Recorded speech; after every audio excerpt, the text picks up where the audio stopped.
হযরতে যায়েদ ইবনে হারিসা এদিকে নবীর ঘরে থাকেন, নবীর ফ্যামিলিতে বসবাস করেন। ওইদিকে যায়েদ ইবনে হারিসার মা তার সন্তানকে হারাইয়া মা বেকুল হয়ে কান্না করতে করতে দুটা চক্ষু বন্ধ করে ফেলেছে। বাবা একজন ব্যবসায়ী মানুষ ছিলেন হারিসা। হারিসা বলেন, আমার সন্তানকে আমি হারাইয়া আমি কোনো অনুষ্ঠানে গেলে আমি শান্তিতে অনুষ্ঠান করতে পারি না।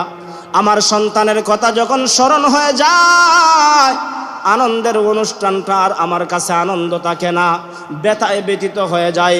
হঠাৎ করে আমান দেশ থেকে আল্লাহর ঘর কানায় কাবা তাওয়াফের জন্য একটা কাফেলা আসলো। আয়েশা দেখেন যায়েদ কানায় কাবার পাশে বসা, বাবার সঙ্গে সন্তানের চেহারার একটা মিল আছে না নাই? কাফেলার লোকেরা দেখা বলে, ও যায়েদ, তোমাকে তো হারেসার সন্তান মনে হয়, তোমার বাড়ি কোথায়?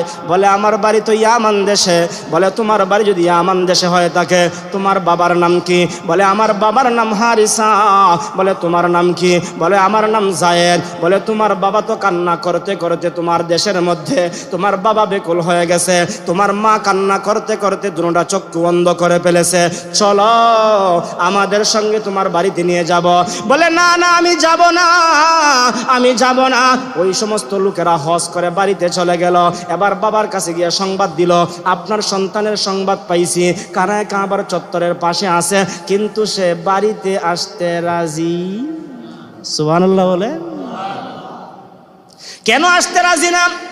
বাবা তার চাচাতো ভাইকে সাথে লইয়া হারিসা তারা দুইজন ইয়ামান দেশ থেকে মক্কায় আসলো ছেলেকে তালাশের জন্যে। ছেলে তো আর পায় না জিজ্ঞাসা করতে করতে হঠাৎ করে জিজ্ঞাসা করে, এই নামের কোন সন্তান কি কানায় কাবার আশপাশে আছে? বলে, এই সন্তানের নাম শুনেছি, ওই সন্তানটা তো শ্রেষ্ঠ ব্যক্তি মুহাম্মদুর রাসূলুল্লাহর পরিবারের মধ্যে আছে। এবার নবীজির দরবারে চলে গেল, ইয়া রাসূলুল্লাহ, আমার নাম হারিস, আমার সন্তানের নাম হলো যায়েদ, আমি আসছি আমার সন্তানকে হারাইয়া আপনার কাছ থেকে নিয়ে নেওয়ার জন্য, যত টাকার প্রয়োজন তত টাকা দিয়ে দিব, বিনিময় আমার সন্তান চাই।